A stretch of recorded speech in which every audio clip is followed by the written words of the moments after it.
Like and subscribe and click the bell icon to get new video updates.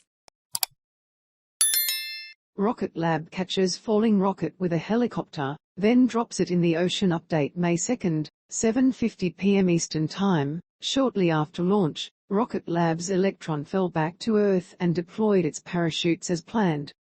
It then came into view of the company's helicopter, which then successfully caught the rocket for a few brief moments. However, the helicopter pilot noticed different load characteristics that Rocket Lab had not experienced during previous testing. At his discretion, the pilot offloaded the stage for a successful splashdown, where it has been recovered by our vessel for transport back to our factory. Murielle Baker, a communications representative for Rocket Lab, said during the launch livestream. The stage is in great condition though, and we look forward to assessing it in detail when it's back here in the factory. The rest of the launch continued as planned, and Rocket Lab deployed all 34 satellites on board the flight. Original story: after nearly 3 years of preparation, small satellite launch company Rocket Lab will attempt to catch one of its rockets in mid-air today, after launching the vehicle to space from New Zealand. As the rocket falls back to Earth, Rocket Lab will use a helicopter to try to snag the booster just before it hits the ocean. That way, the rocket can potentially be launched again. This will be the first time that Rocket Lab attempts to catch one of its Electron rockets with a helicopter, part of the company's plan to recover and reuse its vehicles after launch. Up until now, Electron, designed to launch batches of small satellites into low Earth orbit, has mostly been an expendable rocket. Most of these rockets fall back to Earth after each flight and are ultimately destroyed. But by catching and reusing its rockets after flight, Rocket Lab hopes to cut down on the manufacturing cost associated with building an entirely new rocket for each of its missions.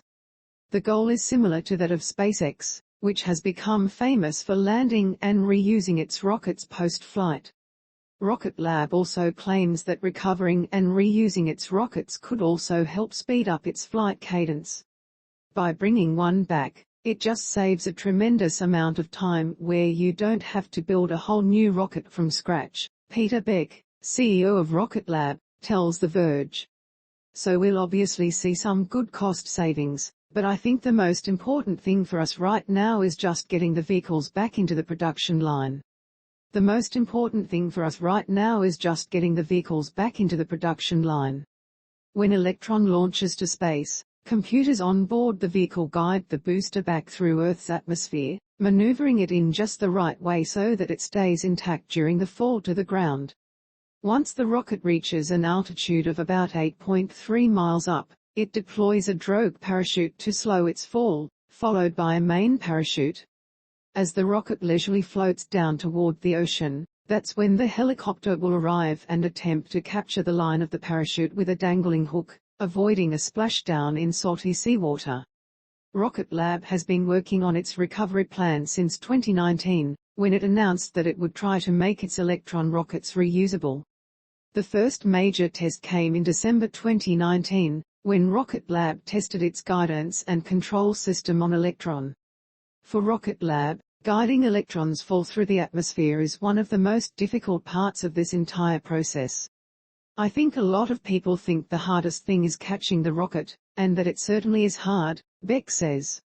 But really, from an engineering standpoint, the hardest thing has been making sure the rocket survives through the reentry. The rocket reaches speeds of more than 5,000 miles per hour during its fall, and it must stay in one piece as scorching hot plasma builds up around the vehicle. Rocket Lab successfully splashed down intact Electron rockets in the ocean, and the company retrieved 3 rockets out of the water to learn more about their journeys back to Earth.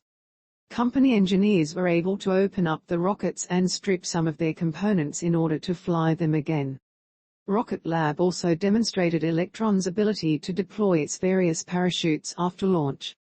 And the company used a helicopter to capture a dummy rocket in mid-air, though the fake booster didn't fall from space but was instead released from another helicopter nearby.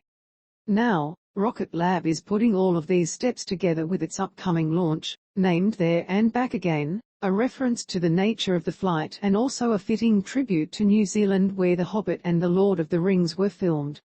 Though the company has rehearsed each step, they'll still need to conduct them all together for one launch. The other really logistically challenging bit is, can you